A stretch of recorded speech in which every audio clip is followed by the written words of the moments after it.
Let's dig a little deeper into our growth and decay functions again. I suggest that you take a minute to go ahead and write these from the front page so you don't have to be flipping back and forth, just like I did. Now we want to identify some of the attributes of our example problems. Our first one is that f of t, so we are using function notation now, is equal to 475 times 0.5 to the t power. So the first thing we want to do is identify our function as growth or decay.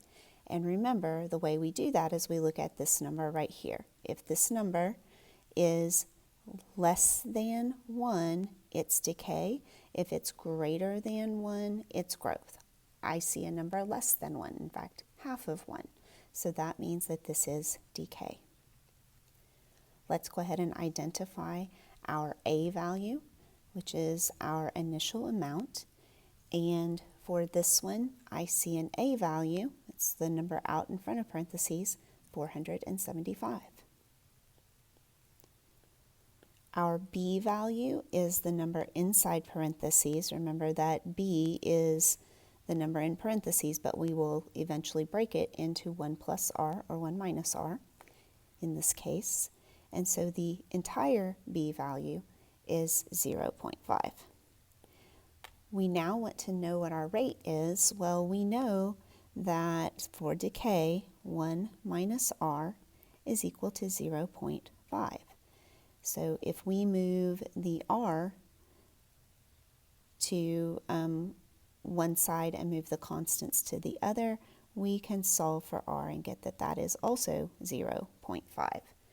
Now we want to go ahead and convert our rate back to a percent. Remember, to convert to a percent, you need to move the decimal 2 places. So instead of a 0.5, I'm going to have a 50%. Finally, what I want to do is know what my y value is when t is equal to 5.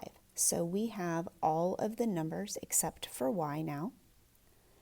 And so y, my f of t, is going to be equal to 475 times 0.5 raised to the power of t, which is 5. Put that in your calculator and you're going to get something around 14.84, depending on how you round it. All right, I would like for you to try number 2 and then come back here to see how you did. All right, so the first thing I want to identify is growth or decay. I see that 1.05 is a number bigger than 1, so I know that I have growth. My A value is the number in front of parentheses, 12. B is the number in parentheses, 1.05, and now we want to take B and break R out of it. So 1 plus R is equal to our B value of 1.05.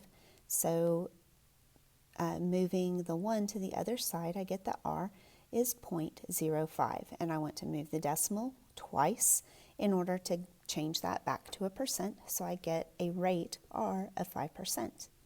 Finally, when t is equal to 5, I want to go ahead and plug that in here into my equation, so 12 times 1.05 raised to the 5th power, and in my calculator that will give me approximately 15.32.